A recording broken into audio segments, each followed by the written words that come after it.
So I kind of have a weird obsession with what I'm calling shock factor foods. What I mean by that are foods where it totally shocks and surprises you when you eat it. Usually because the food itself looks kind of boring or meh, but then you bite into it and it's absolutely amazing, or just totally different from what you were expecting. Let me know in the comments if you can think of any good foods like that. I'm always on the lookout, but I do want to talk about one in particular today. Maybe the best example I've found so far. If you walk through the streets of Naples, Italy, a city which is renowned for their amazing pastries, you'll walk by all these windows where you'll see all kinds of amazing stuff, sfogliatelle and colorful cakes and amazing cookies. There's one pastry that you'll see everywhere, but if you didn't know what it was, you would probably never ever think to try it, and that's because it looks so lame.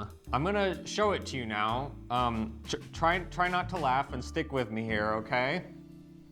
This is it. This little weird mushroom looking thing. This is called a babà, or if you're speaking in Neapolitan dialect, babà.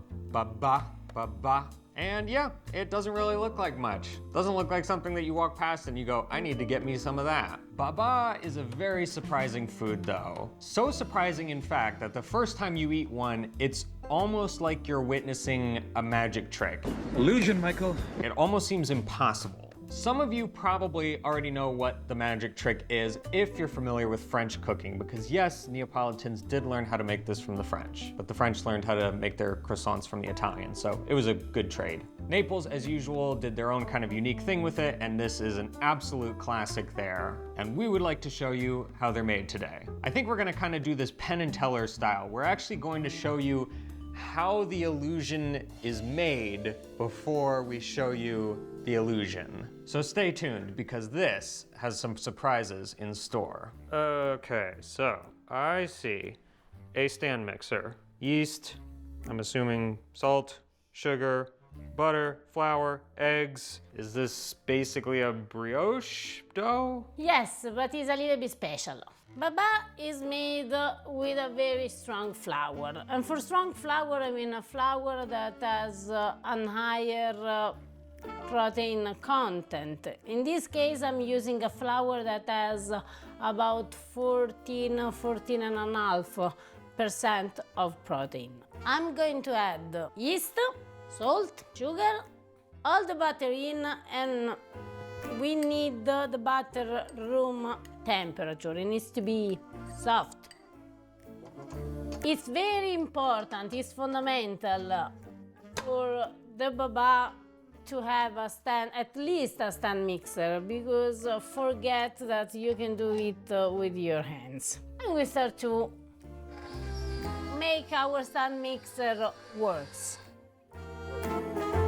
At the beginning of this process, what we need is start to mix the butter with the flour, and we need a medium-low speed. Sometimes, as you can see, you need also to help the dough, which means if the butter goes on the side, just bring it back. Right now, as you can see, the butter is mixed with the flour and with all the rest, which means that is the moment in which I can start to add the first 2 eggs. It's very important to add the eggs a little bit at a time, because we need the dough, the flour to absorb all the fat, liquid content of the eggs. When a rough, primitive dough is formed, we can add our 3rd egg.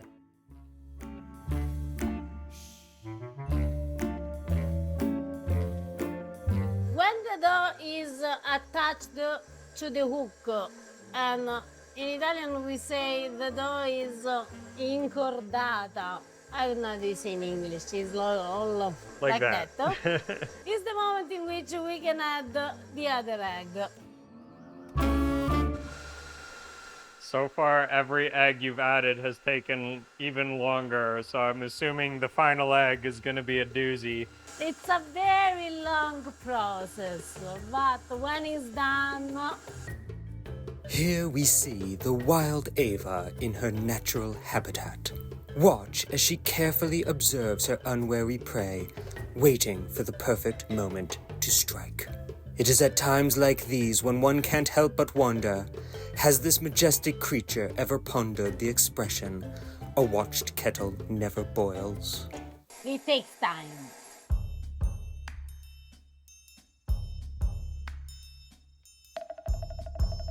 Our last egg. The gluten of this dough is so well formed that, as you can see, it takes time also to break the eggs.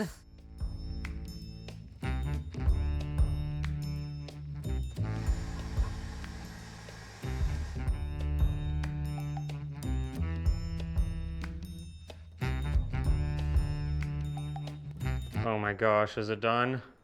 Yes, finally, after, I don't know, 1 hour and 45 minutes, we are done. I can see through it. I know, this is the sign that our dough is ready. It should be soft, but also very elastic. The next step is to transfer the dough in a fresh, clean bowl and let it rest for about 45 minutes. Now we need to get our mold ready. I'm going to use this that makes a good size for a babà. Real quick aside, these silicone cup mold things are really cool and they're made for babà. They're perfect for making that classic kind of mushroom shape that you'll find in Naples. That really is the shape in Naples, but they don't have to be this shape or size. For instance, once Eva and I celebrated our anniversary in Naples and we got this amazing babà cake that was in the shape of Vesuvius. While I have you here, if you agree with us that food is love, then please help spread the love and give this video a thumbs up. And if you're new here and you like learning about interesting foods, then consider subscribing. All right, I'll shut up. Back to Eva. And what we need to do is brush some vegetable oil or some butter, so we will avoid the babà stick to the mold. With the gloves, the dough doesn't stick to, in this case, my hands. So what we need to do is make a small ball of dough, small to, how do you say, fill half of the mold. Would this same rule apply even if you used a bigger mold? So Always half.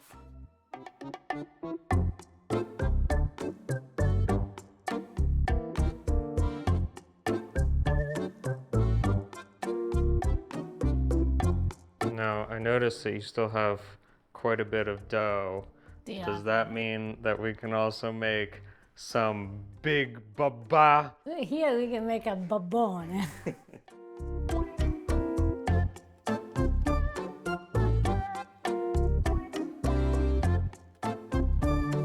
And I have a feeling you're gonna say we let these rise. Yes, and now we let them rise until they reach the edges. The top? Oh. Yes, of the mold.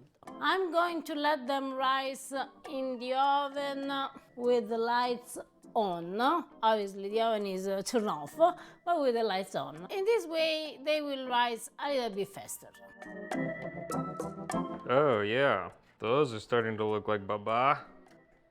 They have that kind of panettone smell. I know, it's like I'm tempted to eat like that. I called dibs on that one. You That go one's what? mine. Dibs? You know what dibs is? It's yours. Yeah, you don't know Okay, what... this is mine. And now we need to cook them. And we are going to bake them at 180 degrees Celsius, which is 350, 355 Fahrenheit, for about 15 minutes. Holy moly, Ava. I know it's big. But now I need to check if they are properly cooked. Okay. Because otherwise we need to go back in the oven. So I would give to mine another minute, 1 minute and a half. Is that too pale? Here, yes. Let's go back.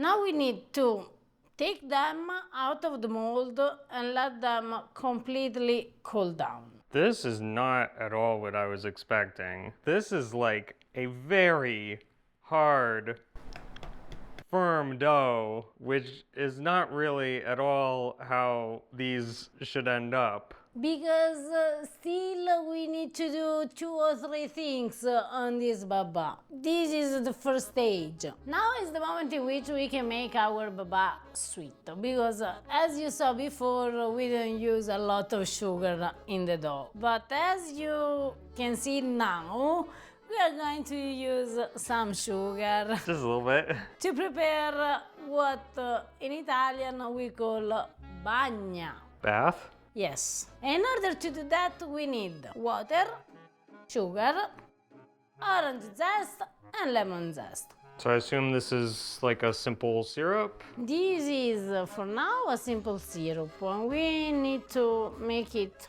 boil.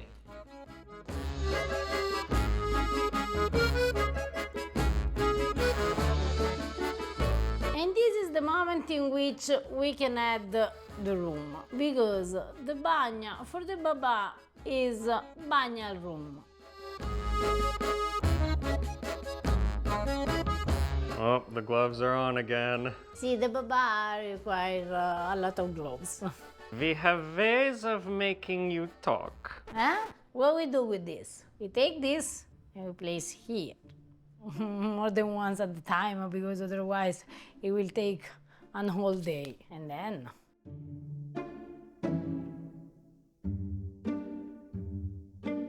Oh, look at those bubbles. because now is when the magic is happening.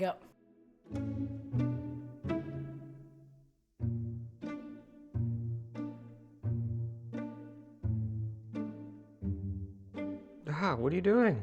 Squeezing them. You're squeezing them. See, You're Harper, gonna because break them. Nothing happens. They are babà, Harper. So you place them again.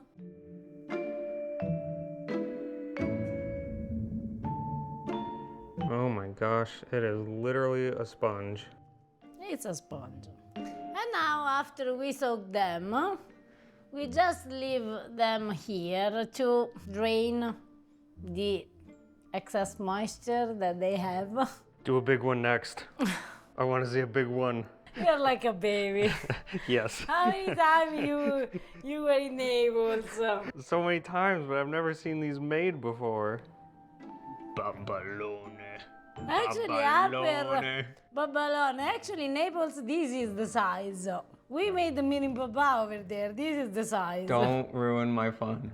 I was about to ask if it's possible to soak them for too long, and then I realized that you can buy them in Naples literally in a jar of that. So my guess is no. Your guess is no, Harper. In order of taste, they are perfect like that. But if it happens that you're in Naples and you see them, you see this babà very, very shining. And what they do, they spread on top some very hot apricot marmalade.